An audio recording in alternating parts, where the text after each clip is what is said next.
బంగారం కోసం కొట్టుకుంటారండి, ఆస్తుల కోసం కొట్టుకుంటారండి. అర్థం చేసుకునే పరిస్థితి ఉంటే అన్ని సెట్ అవుతాయి. 100 ఏళ్ల కిందట మన పూర్వీకులు ఈ భూమి మీద బతికే ఉన్నారా లేదా చెప్పండి. వాళ్ళకు కూడా గొడవలు ఉండే ఉంటాయా? అప్పుడు 100 ఏళ్ల కిందట మన పూర్వీకులకు గొడవలు ఉండి ఉంటాయా? ఉండి ఉండవా? ఉంటాయి. వాళ్ళు గొడవలు పడి పడిపోయారు. గొడవలు పడి వాళ్ళు పడిపోయారు. ఇప్పుడు లేరు. అయిపోయి వాళ్ళ చరిత్రే అయిపోయింది భూమి మీద. 100 ఏళ్ల తర్వాత మన చరిత్ర అంతే. ఇప్పుడున్నాయి మనకు పంతాలు, ఇప్పుడున్నాయి మనకు పట్టింపులు.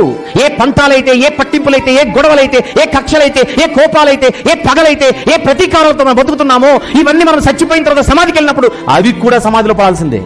కానీ అవి మన భవిష్యత్తును రాసేస్తాయి. క్రీస్తుతో మనం ఉంటామో లేదో భూమి మీద బతికున్నప్పుడు మన పరిస్థితి రాసేస్తుంది. రొమ్ము కొట్టుకోవాలి అప్పుడు. అయ్యో ఏ లక్ష్యంతో బతికి సచ్చారు,